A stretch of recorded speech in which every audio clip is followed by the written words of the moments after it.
as you know that in previous lecture means lecture number 5, we studies about force and their SI units and magnitudes and direction, as well as we know that the force is a vector quantity and what do you mean by the 1 Newton force। जैसा कि हम जानते हैं कि पिछले classes में हम लोग पढ़े थे कि फोर्स का एसआई यूनिट क्या है, फोर्स हमारा वेक्टर क्वांटिटी है, वेक्टर क्वांटिटी है तो क्यों है, उसमें डायरेक्शन होता है, मैग्नीट्यूड होता है, इस सभी वर्ड्स हम लोग पढ़े थे, इस सभी के बारे में हम लोग पढ़े थे। Now in today classes we study about the units of force in other systems of unit. जैसे कि पिछले लेक्चर्स में हमने बताए थे कि हमारे फिजिकल क्वांटिटी को मेजर करने के लिए मुख्य रूप से 4 सिस्टम्स का प्रयोग किया जाता है। तो हम लोग पिछले लेक्चर में in previous lecture we understood the SI units of force. हम लोग एसआई सिस्टम के बारे में पढ़े हैं। आज हम लोग चर्चा करेंगे CGS units of force. CGS unit of force. A CGS unit. What do you mean by CGS units? CGS units force को हम लोग पीछे हमने बताए हैं कि किसी भी यूनिट को 4 सिस्टम में हम लोग मेजर कर सकते हैं। तो ये जरा हम लोग समझने की जरा कोशिश करेंगे कि suppose it is a block, ये कोई ब्लॉक है, ये कोई ब्लॉक है, ठीक है। इसके मास जो है 1 ग्राम के बराबर है, 1 ग्राम के बराबर है। पिछले क्लास में हम चर्चा किए थे कि यहाँ जो ब्लॉक लिया गया था उसकी मास जो थी 1 केजी के बराबर थी, ठीक है। इस पे जो फोर्स लगाया जा रहा था तो हमने यहाँ पे चर्चा किया था कि 1 न्यूटन के बराबर, लेकिन हम यहाँ पे चर्चा करेंगे 1 डाइन के बराबर, 1 डाइन के बराबर। जो इसमें एक्सीलरेशन प्रोड्यूस होगा, सो हम लोग पिछले क्लास में हम लोग चर्चा किए हुए थे कि 1 मीटर पर सेकेंड स्क्वायर, लेकिन यहाँ पे हम लोग 1 सेंटीमीटर पर second square. Do you remember in previous classes कि centimetre second square there are 7 fundamental SI unit. Means ये हमारे मुख्य रूप से 7 तरह के फंडामेंटल यूनिट होते हैं। जो टाइम का जो यूनिट होता है वो हमारा सभी सिस्टम में, एसआई सिस्टम में, एमकेएस, सीजीएस, एफपीएस, सभी में हमारा सेकेंड ही होता है। तो ये हम लोग कैसे कह सकते हैं कि हमारा, अब देखिए यहाँ पे C for centimetre, G for gram और S for second. C for बोले तो सेंटीमीटर मीन्स लेंथ का यूनिट, G बोले तो ग्राम मीन्स की मास का यूनिट, S बोले तो सेकेंड मीन्स टाइम का यूनिट, ठीक है। तो F is equal to M में, यू नो दैट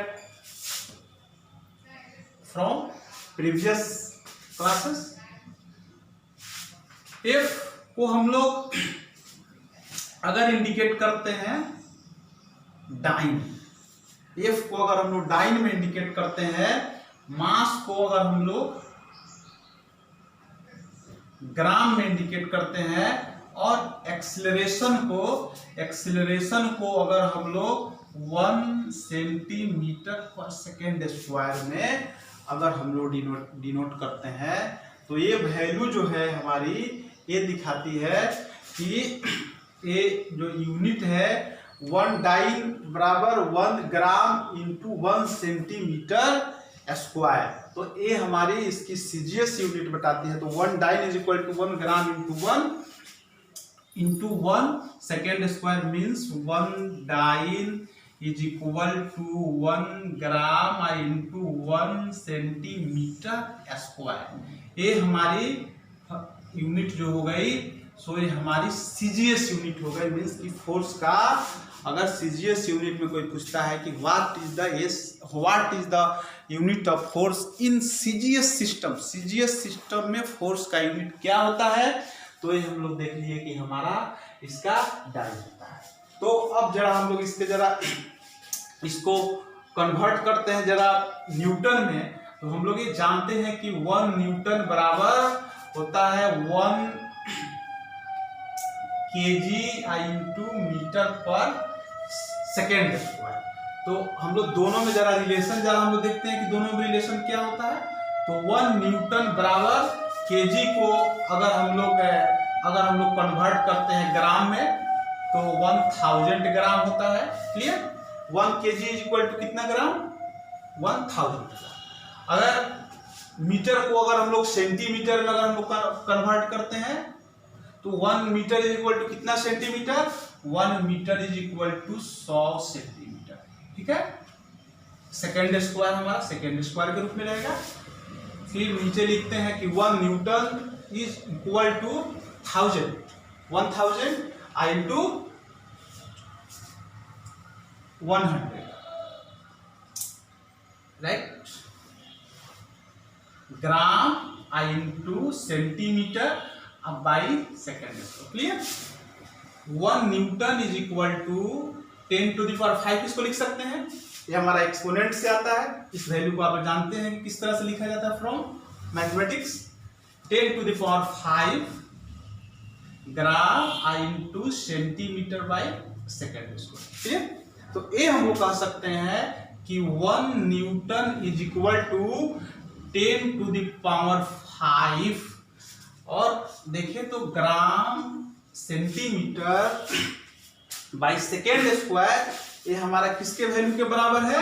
डाइन के बराबर है। ग्राम सेंटीमीटर पर सेकेंड स्क्वायर यानी 10 टू द पावर 5 डाइन। इसके वैल्यू कहां से आता है? ये हमारा डाइन के बराबर होता है। जैसे यहाँ देखिए, यहाँ पे मैंने लिखा है। तो ये हम लोग कह सकते हैं कि 1 न्यूटन बराबर 10 टू द पावर 5 डाइन के बराबर होता है।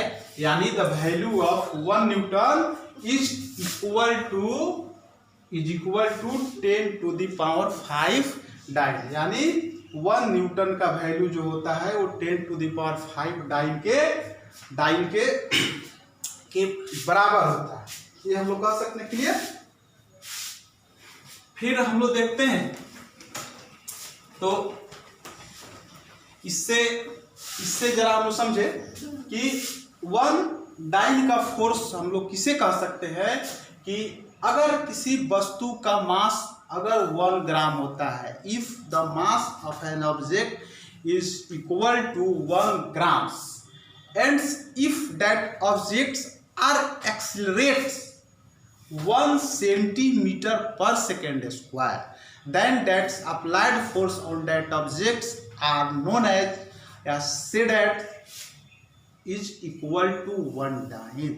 यानी हम लोग ये कह सकते हैं कि अगर किसी वस्तु का मास अगर 1 ग्राम के बराबर है, अगर वो वस्तु 1 सेंटीमीटर पर सेकेंड स्क्वायर से अगर एक्सिलरेट होती है तो अप्लाइड किए गए फोर्स का वैल्यू जो होगा सो 1 डाइन के बराबर होगा। ये हम कह सकते हैं। फिर नेक्स्ट सिस्टम में हम लोग देखते हैं कि इन MKS system units of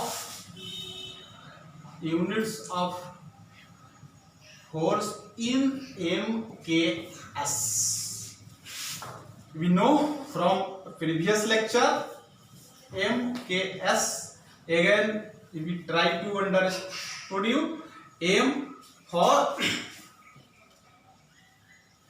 meter, K for kg, S for second. You know that हम जानते हैं कि MKS, M बोले तो मीटर मीन्स लेंथ का unit. Clear?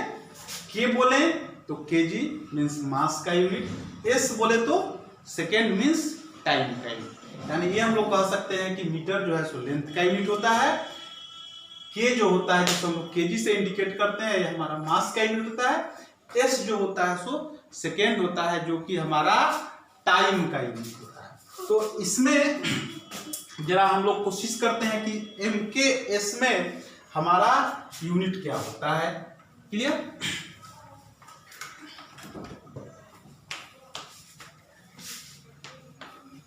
Suppose that a block of mass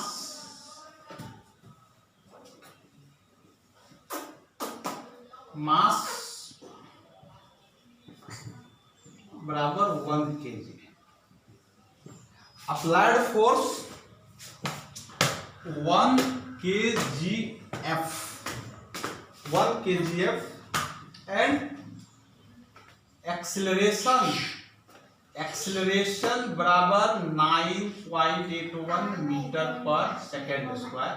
ये जो वैल्यू जो है सो हमारा जी का वैल्यू दिखाता है मीटर पर सेकेंड स्क्वायर। जी बोले तो ग्रेविटेशनल एक्सीलरेशन, जी बोले तो gravitational acceleration means gravitational acceleration means कि कोई ऑब्जेक्ट को ग्रेविटी जो है सो हमको अपने फोर्स से नीचे की तरफ खींचती है और उसका वैल्यू जो होता है, जो उसमें एक्सेलरेशन प्रोड्यूस होता है, वो वैल्यू हमारा 9.8 मीटर पर सेकेंड स्क्वायर के बराबर होता है।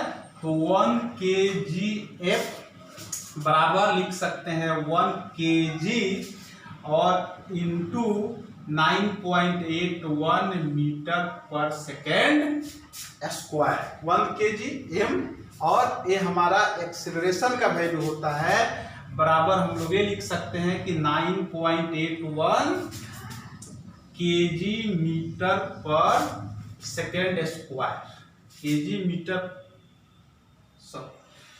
9.8 kg मीटर पर सेकेंड स्क्वायर का वैल्यू 1 kgf के वैल्यू अगर हम देखें तो इस वैल्यू के हमारा बराबर होता है।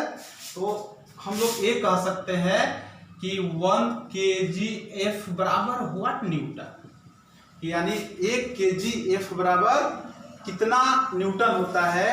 तो फ्रॉम kgf, तो हम लोग देखिए इस यहाँ पे जरा गौर करने की जरा जरूरत है। यहाँ पे हम लोग केयरफुली देखेंगे kg इंटू मीटर पर second square, kg into metre पर सेकेंड स्क्वायर, ये जरा समझे कि जहां पे हम लोग देखे थे कि न्यूटन यानी F is equal to M A, जहां पे हम लोग लिखे थे तो F हमारा न्यूटन के बराबर और इसका मास का यूनिट था सो kg था, एक्सीलरेशन का था तो मीटर पर सेकेंड स्क्वायर था। तो न्यूटन और kg मीटर पर सेकेंड स्क्वायर बोथ है इक्वल, ये दोनों हमारा बराबर होता है।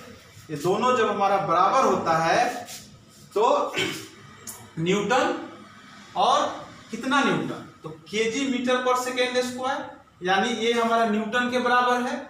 और ये वैल्यू जो है अगर हम लोग इसको न्यूटन के वैल्यू के बराबर अगर हम लोग लिखते हैं तो kgf बराबर 9.8 डेसिमल, यानी ये वैल्यू, तो इसके बराबर हम लोगों ने न्यूटन लिख दिया। ब्रैकेट में हम लिख सकते हैं kg इंटू मीटर पर सेकेंड स्क्वायर बराबर न्यूटन, ये हमारी न्यूटन के बराबर होती है। तो ये हम लोग कह सकते हैं कि इन MKS सिस्टम में हमारा 1 kg फोर्स बराबर 1 न्यूटन 9.8 न्यूटन वैल्यू के बराबर हमारा होता है। क्लियर? नेक्स्ट हम लोग देखते हैं कि अब इसमें हम लोग 1 kgf फोर्स हम लोग किसको कह सकते हैं इन MKS सिस्टम में, कि अगर किसी वस्तु का मास 1 kg है, अगर उसमें प्रोड्यूस्ड एक्सीलरेशन 9.8 मीटर पर सेकेंड स्क्वायर के वैल्यू के बराबर है, तो हम लोग कह सकते हैं कि ये जो फोर्स अप्लाइड हुआ है वह 1 kgf के बराबर होता है। क्लियर। नेक्स्ट हम लोग देखते हैं कि इन FPS सिस्टम्स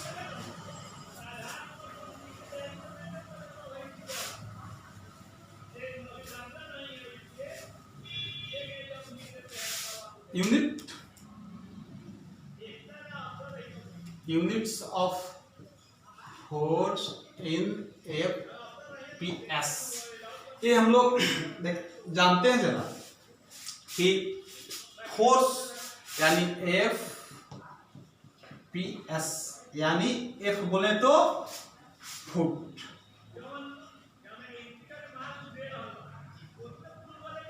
पाउंड और सेकेंड, फुट पाउंड सेकेंड है। यानी ये हमारा लेंथ का यूनिट है, ये हमारा, इसको लिख देते हैं, ये हमारा लेंथ का यूनिट है, ये हमारा मास का यूनिट है और एक टाइम का यूनिट है। यानी हम लोग बहुत सारे ऐसे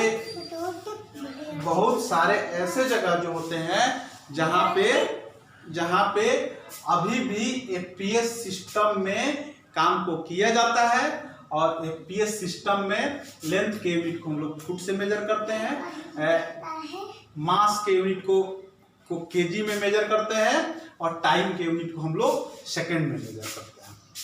तो इसमें इस सिस्टम की खासियत है कि अगर सपोज कीजिए कि अगर कोई ऑब्जेक्ट्स है,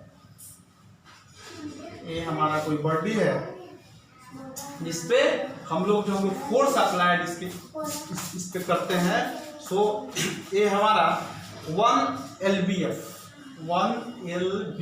के बराबर होता है, और इसका जो मास होता है सो 1 lb के बराबर होता है। यानी हम लोग फोर्स को lbf से इंडिकेट करते हैं और मास को lb से हम लोग इंडिकेट करते हैं। और इस पे जो एक्सीलरेशन प्रोड्यूस होता है तो 32.17 फुट पर सेकेंड स्क्वायर, यानी 32.17 ft सेकेंड स्क्वायर के बराबर ये हमारा एक्सीलरेशन जो होता है तो हमारा इस वैल्यू के बराबर होता है। फिर नेक्स्ट आप लोग को हम बताएंगे कि ये वैल्यू जो आता है सो हमारा कहाँ से आता है। अब हम लोग लिख सकते हैं कि 1 lbf बराबर 1 lb into 32.17 feet by second square. देखिए यहाँ पे क्लियर हो गया कि हम लोग जो जानते हैं कि F is equal to M A जो होता है, F is equal to M A, तो ये वैल्यू जो है सो हमारी फोर्स का वैल्यू है। यहाँ पे लिख लीजिए आप लोग, F is equal to LBF और M is equal to LB हो गया, A is equal to FT by second square. यानी एक्सेलरेशन जो हम लोग मेजर करते हैं सो फीट, FT मतलब फीट में हम लोग मेजर करते हैं, मास को हम लोग LB में मेजर करते हैं और फोर्स को LBF। ये वैल्यू हमारा इसके बराबर होता है। अब 1 lbf जो वैल्यू जो बराबर होता है ये हमारा 32.17 lb इंटू फीट पर सेकेंड स्क्वायर के बराबर होता है।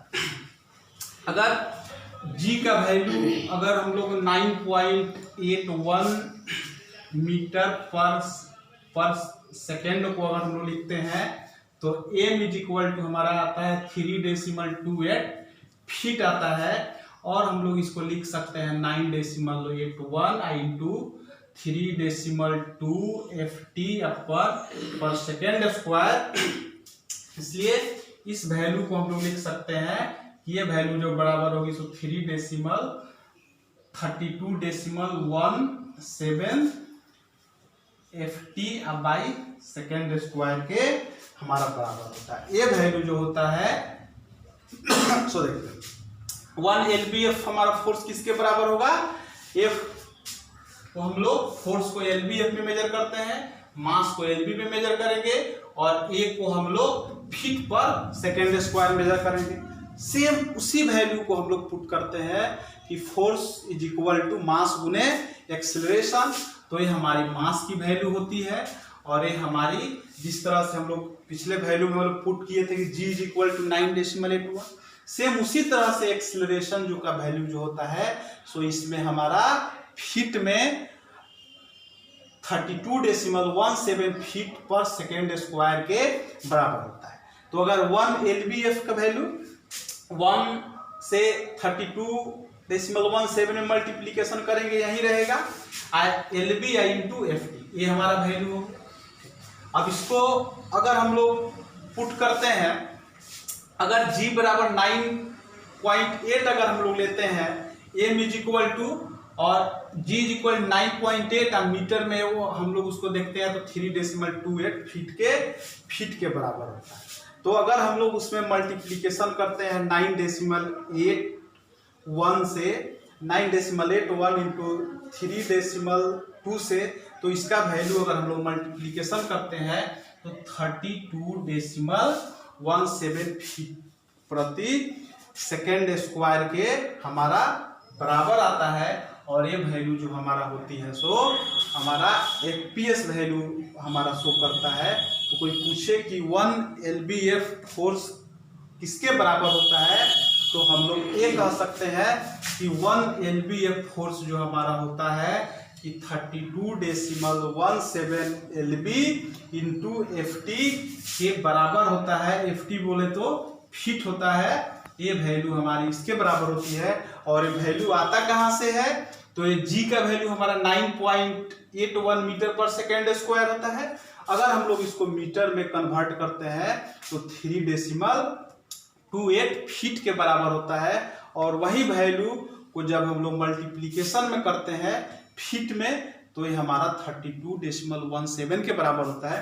तो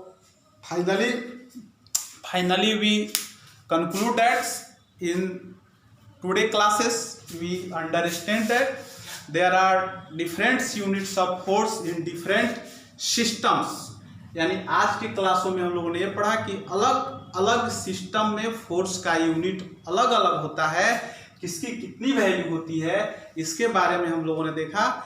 इन नेक्स्ट लेक्चर नंबर 7 के बारे में लेक्चर 7 में हम लोग पढ़ेंगे कि फोर्स हमारा कितने तरह का होता है, फोर्स का इफेक्ट क्या होता है। अगर इस पे किसी भी तरह का अगर समझने में अगर किसी भी स्टूडेंट को अगर परेशानी होती है तो आप लोग मेरे मोबाइल नंबर पे कांटेक्ट करेंगे 90067905 पे आप लोग कांटेक्ट करेंगे। इस समस्या से आप लोगों को समाधान मिलेगी और आप लोग समझने में सक्षम रहेंगे। किसी भी तरह का हम आशा करते हैं कि कोई प्रॉब्लम नहीं हो, लेकिन फिर भी अगर आप लोग वीडियो देखेंगे, वीडियो देखने के बाद अगर कोई वैल्यू आपको नहीं समझ में आती है तो आप लोग कॉल करके पूछेंगे। क्लियर? तब तक के लिए हम लोग नेक्स्ट लेक्चर में मिलेंगे, तब तक के लिए गुड बाय।